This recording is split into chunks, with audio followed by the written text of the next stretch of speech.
Hello everyone. So this is test number 11 और economics हम लोग कर रहे हैं अभी। इससे पहले हमने पॉलिटी कंप्लीट कर लिया है और इकोनॉमिक्स के एक टेस्ट कर लिए हैं। सो स्टार्टिंग विद इकोनॉमिक्स, आपको ये चीज दिख रहा होगा कि इकोनॉमिक्स के जो सीएसई में जो सवाल आ रहे हैं वो हर बार बहुत डीप कंसेप्ट, माइक्रो इकोनॉमिक्स के कंसेप्ट पे नहीं आते हैं, ऊपर ऊपर से कंसेप्ट पे आते हैं। और जो ऐसे सीडीएस या अदर एग्जाम्स है उसमें बहुत डीप में आता है। तो ठीक है, तो उसके अकॉर्डिंगली आप उसको तैयारी कीजिएगा। And also you should understand कि कुछ कुछ जैसे इन्फ्लेशन का क्या रिलेशन है, बॉन्ड प्राइस का क्या रिलेशन है, अगर रेपो रेट घट जाता है तो क्या होगा, इंटरेस्ट रेट बढ़ जाता है तो क्या होगा। तो ये सब चीज पे आपको अंडरस्टैंडिंग का सवाल आ रहा है। कैपिटल क्या होता है। तो this type of questions is coming time and again. तो आपको उस चीज का अंडरस्टैंडिंग होना चाहिए and then you will be able to better solve economics question, जो कि एक बहुत इंपॉर्टेंट चंक रहता है एग्जामिनेशन का। तो बी कॉन्फिडेंट अबाउट इट।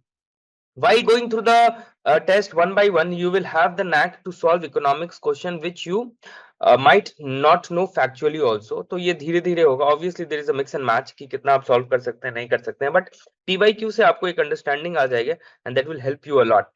तो without any further delay, we'll be first discussing the quotes जो कि ऐसे ethics में आ रखा होगा and then we'll be moving ahead with our questions. ठीक है, तो okay. सो पहला ये जो कोट है, life is a long journey between human being, life is a long journey between human being and being human. ठीक है, तो ये अब इसको आप डिफरेंट एस्पेक्ट्स में आप दिखा सकते हैं। मतलब आपके मन में क्या ब्रेनस्टॉर्म करेंगे तो आप क्या करेंगे, लाइफ बीइंग ह्यूमन बीइंग से being human is a aspect of kindness consciousness, pious man, उसके बाद पर्पसफुल लाइफ, ये सब है। ह्यूमन बीइंग मतलब कि out of biology, the nature की तरफ से you are being given a body of a human being, and with actions, with practice, you get to know about the qualities of what should the qualities of a human be। तो इससे एक इससे हो सकता है। इसमें आपको मैं एक ब्रीफ ऊपर दिखा देता हूँ, the quality of being human. ठीक है, देखिए अब क्या है कि human life is a long journey between human being to a being human. तो आप इसमें हाउ डू यू एक्सप्लोर, आपको व्हाट इज लाइफ इटसेल्फ इस पे चर्चा करनी है। And it's a long journey, what is a journey, journey क्या होता है, लाइफ का जर्नी में क्या क्या एस्पेक्ट्स आते हैं। ठीक है, अल्टीमेट गोल क्या है, बीइंग ह्यूमन। अगर आप कोई भी एनेक्डोट स्टार्ट करते हैं तो लास्ट में उस एनेक्डोट को आपको एंडिंग देना पड़ेगा। ठीक है, तो कोट ये गांधी जी का है एंड उसमें फिर एनेक्डोट ये सब देख लीजिएगा। अब देखिए, फर्स्टली लाइफ को अलग अलग प्रकार से समझा जा सकता है। जैसे टेक पैदा लेते हैं तो that is also a life. उसके बाद we experience as we grow, that is also a life. Thirdly we explore, अब we explore on different things, अपना career opportunity, our partners, our everything। तो we explore, it's a new dimension of life। fourth क्या है, to give others, to serve for others। when you realize there is more than you, there is more than I, then you understand the more higher dimensions of life, है ना। then you are able to realize कि यार there is a bigger pleasure in giving, there is a bigger pleasure in working for someone else। Swami Vivekananda ने कहा है, this life is short, the the vanities of the world are transient, those alone live who live for others, others are more dead than alive। ठीक है, तो ये कर सकते हैं। जर्नी के बारे में बता सकते हैं कि what do you mean life as a short journey, मतलब even short journey in terms of time. जैसे मास्टर सूर्य सेन, उनका जर्नी छोटा था but still it had a great impact. या भगत सिंह का देख लीजिए, हिटलर का बड़ा था journey but he could not understand. तो दोनों चीज दिखाना है। बीइंग ह्यूमन का मतलब क्या है, अब अलग अलग डायमेंशन। जैसे जोनास साल्क ने क्या किया भाई, पेटेंट नहीं किया पोलियो वैक्सीन को, due to self realization that what is available सबके लिए अवेलेबल होना चाहिए। ठीक है, तो इस तरह से आप बताइएगा। जर्नी अंगुली माल वाला जो एग्जांपल है वो आप दिखा सकते हैं कि अंगुली माल कैसे ह्यूमन बीइंग से ह्यूमन, मतलब कि बीइंग ह्यूमन हुआ। तो ये सब एग्जांपल आप दिखा सकते हैं। अधर्म, अब आपको एक एंटीथेटिकल भी दिखाना पड़ेगा कि भाई one should not be human every time. मतलब अब आपको अपना धर्म, अपना राइटियसनेस बचाने के लिए one should not be human every time if it's costing righteousness. जैसे महाभारत का युद्ध, ह्यूमन होना मतलब क्या, काइंडनेस, फॉरगिवनेस और ये सब पर आपको देखना पड़ेगा। एक एंटीथेटिकल पैराग्राफ इसमें लिख दीजिएगा, that is because you will have the opportunity to explore the topic in a wider sense. ठीक है, उसके बाद then conclude, life is a long voyage in which encounter the world around us, comprehend integrities, learn from our mistakes, अपने mistakes से सीखना है, develop beyond recognition, grow in actual terms, enable others to have a better life, cherish the lives around us, and have a regard for moral rectitude, ये सब लिख ठीक है। ये वाला जो मैं कोट कर रहा था, life is short, the vanities of the world are transient, those alone live who live for others, ठीक है। तो बेसिकली इस कोट में आपको क्या है, अलग अलग डायमेंशन से डिफरेंट डिफरेंट एग्जाम्पल से लेके आप इसको इससे को एक अच्छा लिख सकते हैं, ठीक है। Now let's move to question. पहला, economic growth is usually coupled with, generally ये डिफ्लेशन, स्टैगफ्लेशन, हाइपर इन्फ्लेशन, नहीं इन्फ्लेशन होगा आंसर। अब इसको देख लीजिएगा, इन चारों टर्म बहुत ही सिंपल टर्म होते हैं, बहुत ज्यादा इन्फ्लेशन हो तो इन चारों टर्म को आप देख लीजिए, आपका अंडरस्टैंडिंग होना चाहिए, ठीक है। India has experienced persistent and high food inflation in recent past. What could be the reason? अब देखो फूड इन्फ्लेशन हो रहा है, तो अब देखो इन्फ्लेशन कैसे होता है पहले ही दिमाग में समझना चाहिए, एक सप्लाई और एक डिमांड, या तो डिमांड घट या तो इन्फ्लेशन हो रहा है, इन्फ्लेशन मतलब डिमांड बढ़ जाए सप्लाई घट जाए, है ना। मतलब 1 किलो लेने के लिए 1000 आदमी है, और और सब आदमी ज्यादा पैसा देने को तैयार है, तो ऑब्वियसली दाम बढ़ जाएगा, ठीक है। बहुत आलू रहता तो भाई 1000 किलो आलू है तो फिर उतना दाम नहीं बढ़ता, ठीक है। अब क्या है, due to gradual switch over to cultivation of commercial crops, the area under cultivation of the food crops has steadily decrease in the last 5 years। देखो इसमें कितना डेटा है, एक तो भाई स्टेडली डिक्रीज बोल दिया, लास्ट 5 years बोल दिया, 30% बोल दिया, है ना। तो ये तो मैं ऐसे ही काट दूंगा अगर I am not sure about it as a matter of fact, ठीक है। और आप सोचो ना, स्टेडली वर्ड आपको मैंने दिखाया है भाई, एरिया कल्टीवेशन को एकदम तुरंत घटा दिया गया है इसलिए ऐसा हो गया, ऐसा नहीं है, ठीक है। ये बनाया हुआ सेंटेंस है, काटो। as a consequence of increasing income, अब ये बहुत इंपॉर्टेंट है, लोगों का पैसा इनकम बढ़ गया है, the consumption patterns of the people have undergone a significant, ये बहुत इंपॉर्टेंट है, सिग्निफिकेंट। अब इनकम बढ़ गया है तो ज्यादा लोग एवोकेडो खरीदने लगे हैं, मतलब, तो ये एक इन्फ्लेशन का फैक्टर हो सकता है, ठीक है। अब जैसे ज्यादा लोग दाल खरीदने लगे हैं तो डिमांड दाल का बढ़ गया, प्रोडक्शन सेम रहा, तो इसलिए the food supply chain has a structural const. हाँ ये भी सही हो सकता है, स्ट्रक्चरल कांस्टेंट की भाई, मान लो जितना प्रोडक्शन हो रहा है गोडाउन में रहते हैं, वो खराब हो जाता है तो बचा हुआ अमाउंट कम रहता है तो उसका दाम बढ़ जाता है, ठीक है। तो आंसर क्या होगा, 2 और 3, ठीक है, तो एकदम सिंपल सा है। अब देखो, a rapid increase in the rate of inflation, अब क्या है, रैपिड इंक्रीज हो रहा है rate of inflation, is sometimes attributed to the base effect, बहुत इंपॉर्टेंट, बेस इफेक्ट कहते हैं। बेस इफेक्ट अभी तो पता होगा, पर एग्जाम में डायरेक्टली बेस इफेक्ट पे आया तो देखते हैं कैसे। It it is the impact of drastic deficiency in the supply of failure of, देखो ड्रास्टिक डिफिशियंसी, मान लो हमको एग्जाम में बेस इफेक्ट एकदम ही नहीं पता है, मतलब हल्का हल्का कुछ तो बेस होगा जिसकी वजह से इफेक्ट हो रहा होगा, ऐसे मतलब, तो ड्रास्टिक डिफिशियंसी काट देंगे ड्रास्टिक वर्ड देख के, ठीक है। It is the impact of surge in the demand due to rapid economic growth, rapid word है ये भी है, ये तो इसमें भी थोड़ा सा स्केप्टिकल रहेंगे, नहीं यार। It is the impact of price levels of previous years on the calculation of inflation rate, none of the state। अब देखो नन हम काटेंगे कि भाई, नन तो नहीं मारूंगा, मान लो इसमें नहीं आ रहा, इन ये दोनों सही लगा है तो आंसर ये मारूंगा, ठीक है। और आंसर ये भी सही था, तो आप बात समझ रहे हो, हाउ, फॉर एग्जाम्पल इसमें तो आपको आता, but even if you don't know the answer then how you have to come to the answer, मतलब this question will give you an hint in that regard, and every year some of the other terms are being asked जिसमें directly answers ऐसे होते हैं, ठीक है।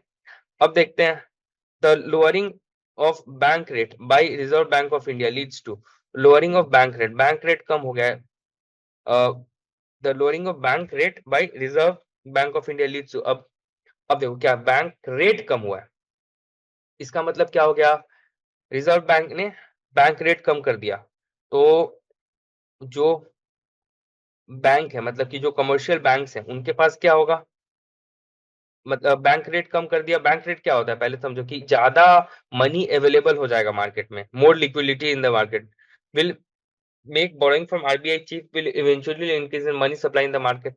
देखो RBI ने rate कम कर दिया, तो आरबीआई से अगर ऐसे सोचोगे तो ज्यादा मनी जो है आराम से लिया जा सकता है, सिंपल सी बात है, इंटरेस्ट रेट, बस इतना ध्यान रखो ना यार, इंटरेस्ट रेट कम हो जाएगा तो लोग ज्यादा पैसा लेंगे, सिंपल। तो उसी तरह आरबीआई भी किया तो ज्यादा पैसा बैंक के पास आएगा, ऐसे समझो। तो इसका मतलब ज्यादा लेंड कर पाएगा, तो इसका मतलब क्या, liquidity is more in the market, ये आंसर ये हो जाएगा। देखो अब आंसर इन दोनों में से ही होगा, मोर लिक्विडिटी लेस लिक्विडिटी, कुछ तो होगा ना, तो ये तो ऑप्शन ऐसे भी काट दो, अगर आपको एग्जाम में नहीं भी आता है तब भी इन दोनों में से आंसर मारिए, ठीक है। Now let's move to another question, correct घेर देंगे। Which of the following measures would result in increase in the money supply, increase in the money supply करना है, इसका मतलब क्या, देखो मनी सप्लाई इंक्रीज करना है मतलब गवर्नमेंट को बाहर मनी देना होगा, उससे कुछ लेना होगा, ऐसे समझ सकते हैं। आरबीआई को भी मनी प्रिंट करना पड़ सकते हैं। Purchase of government securities from the public by the central bank. Public है, ये सेंट्रल बैंक है, इसने क्या किया, ये गवर्नमेंट सिक्योरिटी खरीदा तो ऊपर क्या गया, मनी दिया, तो इससे मनी सप्लाई बढ़ गया, तो सही बात है, मनी सप्लाई बढ़ गया। Deposit of currency in the commercial bank by public. अच्छा, अब ये डिपॉजिट ऑफ करेंसी कह रहा है, deposit of currency, deposit of currency in the commercial bank by public. तो ऐसे उसके पास रहता तो मनी सप्लाई मतलब कि तुरंत खर्च कर सकता था, अभी डिपॉजिट कर दिया है तो वो थोड़े समय के लिए लॉक हो गया है ना। सेकेंडरी रिलेशन नहीं देखना है कि भाई वो भी किसी को लोन दे सकता है, तो अभी नहीं, प्राइमरी रिलेशन पे आएंगे, ठीक है। प्राइमरी आपको मैंने इकोनॉमिक्स बताया पहला वाले, तो यार पांचवा का ये हटा देंगे, ठीक है। Borrowing by the government from the central bank, सही बात है, गवर्नमेंट अगर सेंट्रल बैंक से पैसा लिया तो गवर्नमेंट वेलफेयर स्कीम्स या इस पे कुछ खर्चा करेगा तो मनी सप्लाई क्या हो गया, बढ़ गया, तो ये तो सही है। तो इसका मतलब तीसरा सही है, ये काटो, तीसरा सही है, तो वन तो होगा ही, वन तो होगा ही, परचेज ऑफ गवर्नमेंट ये भी सही है, तो आंसर क्या हो गया, सी हो गया, ठीक है। देख रहे हैं कैसे आया, sale of government securities to the public by the central bank, government securities to the public by central bank, नहीं, इसका उधर सेल कर देंगे तो मतलब क्या पैसा वापस लेना पड़ जाएगा, तो नहीं, गड़बड़ है, तो आंसर क्या है, सी, ठीक है। बात समझे,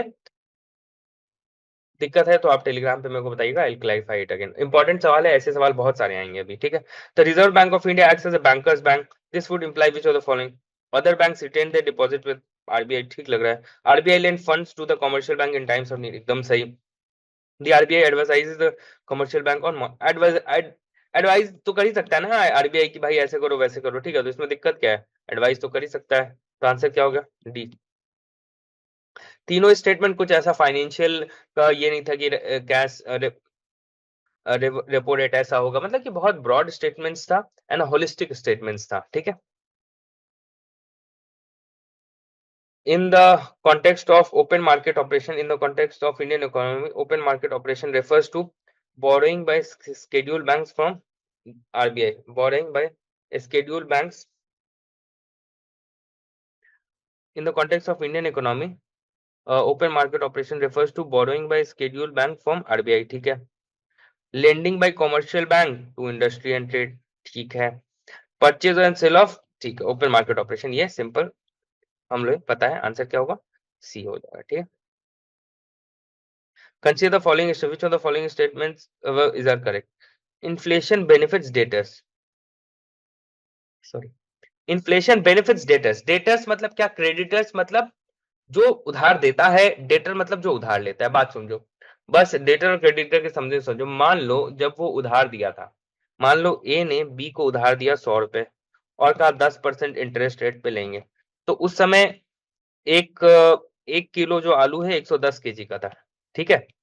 तो इसका मतलब क्या, इसको कितना मिलना है, 110, पर इन्फ्लेशन बढ़ गया, इन्फ्लेशन बन गया, अब 2 साल के बाद ये इसको कितना रुपए लौटा रहा है, मान लो 1 साल के बाद कितना रुपए लौटा रहा है, 110, पर इन्फ्लेशन हो गया, अब आलू का दाम 120 रुपए किलो हो गया, तो बताओ, ये आलू का दाम 120 रुपए किलो हो गया, तो जब अगर उस समय, या ऐसे देते हैं, ए ने बी को 100 रुपए उधार दिए, ठीक है, आलू का दाम कितना है, पोटैटो का दाम 1 किलो का दाम है 100 रुपए, ठीक है, 100 रुपीज।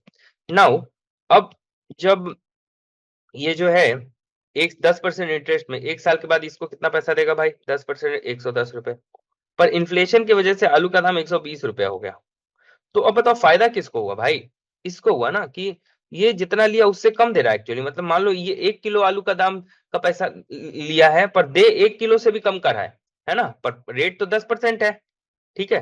तो इसमें फायदा किसका हुआ भाई, ये जो उधार लिया है उसका फायदा हुआ है, जो उधार दिया है उसका घाटा हुआ है, तो इन्फ्लेशन बेनिफिट्स डेटर, तो मतलब जो उधार लिया है उसका फायदा है, ठीक है, सही बात है। Inflation benefit bond holder, simple सी बात है, बॉन्ड होल्डर्स मतलब क्या, इसको डेटर और क्रेडिटर के समझ में समझो। बॉन्ड होल्डर मतलब बॉन्ड होल्ड किया है, इसके बदले क्या दे दिया है, मार्केट में पैसा दिया है, तो ऐसे सोचो ये देने वाला है, पैसा दिया, तो ये क्या हो गया, क्या हो गया, क्रेडिटर हो गया, है ना, क्रेडिटर हो गया, डेटर तो ये यहाँ कहते हैं बॉन्ड होल्डर के क्रेडिटर अगर लिख दो तो ये आंसर क्या हो जाएगा, गलत हो जाएगा, तो आंसर क्या हो जाएगा, 8 का ए, ठीक है। अच्छा सवाल है, अच्छे से समझे होगे, और नहीं दिक्कत है तो लेट मी नो, ठीक है। A rise in general level of prices may be caused by, अगर a rise in general level of prices may be caused by increase in money supply, सही बात है, बहुत पैसे आ गए पर डिमांड मतलब सप्लाई इतना ही।